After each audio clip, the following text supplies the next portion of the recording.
What they should have taught you in school.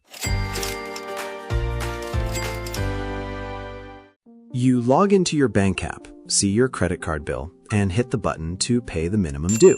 The payment goes through, you breathe a sigh of relief, and you move on with your life. You did what you were supposed to do. You paid your bill on time. But then, a month later, you look at your account again. You made a payment, but the balance looks exactly the same. It feels like you are pouring water into a bucket with a giant hole in the bottom. If you feel stuck in this loop, you aren't crazy, and you definitely aren't alone. Right now, nearly half of all Americans carry credit card debt from month to month, and total U.S. credit card debt has pushed well past $1 trillion. It is incredibly normal to feel like you are working hard, making your payments, and getting absolutely nowhere. Let's look at what is actually happening behind the screen when you make that minimum payment. Imagine you have a $6,000 credit card balance. Maybe it started with a car repair, some textbooks, and a few trips you thought you could pay off quickly when you got your next paycheck. Now it is sitting at $6,000, and your card charges a 24% interest rate.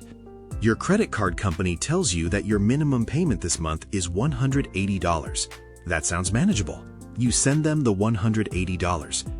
But here is the hidden money mechanism that banks don't put in big, bold letters on your monthly statement. That $180 payment doesn't all go toward the $6,000 you owe. It gets split right down the middle. Your 24% annual interest rate means you are charged about 2% every single month just for holding the balance. 2% of $6,000 is $120. So out of your $180 payment, $120 vanishes immediately to cover the cost of borrowing. It is gone. Only $60 actually goes toward reducing your principal balance. You sent them $180, but your debt only went down by $60. The next month, your balance is $5,940. You make another minimum payment. Again, the vast majority of it goes to interest, and a tiny sliver goes to the principal. This is why your balance barely moves. The minimum payment is mathematically designed to keep your account current, not to get you out of debt quickly. It is designed to maximize the bank's profit while keeping your monthly payment just low enough that you don't panic. As your balance slowly drops, your minimum payment drops too. It sounds like a good thing, right? Your bill gets cheaper. But this is the trap tightening. Because the required payment shrinks, the amount going toward your principal shrinks even further. You end up dragging a tiny balance out for years, bleeding a few dollars of interest every single month. This is why relying on the minimum payment feels like walking on a treadmill that keeps speeding up. If you only ever pay the minimum on that $6,000 balance, it will take you over 10 years to pay it off. In that time, you won't just pay back the $6,000 you borrowed. You will pay over $6,500 in interest alone. That original $6,000 ends up costing you more than $12,500. This is what we call opportunity cost.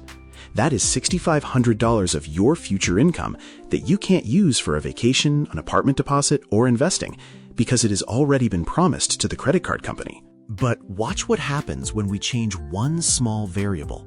This is where the math starts working for you instead of against you. Let's compare paying the minimum versus adding just one extra shift at work or cutting a few subscriptions to put an extra $100 toward that card every month. Instead of paying $180, you pay $280. Because your required interest is still exactly $120, that entire extra $100 goes directly toward the principal. You aren't just paying a little more on your bill, you are nearly tripling the amount of debt you wipe out that month.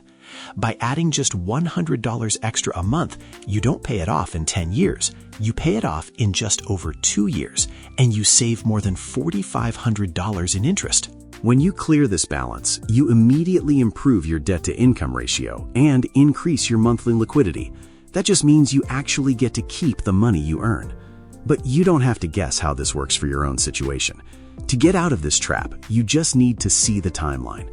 Grab a simple debt payoff calculator or a budgeting spreadsheet. There's a good one in the description. Plug in your current balance, your interest rate, and your minimum payment. Then play with the numbers. Watch how the timeline drops when you add an extra $20, $50, or $100. When you can compare the different payoff speeds side by side, the decision gets much easier.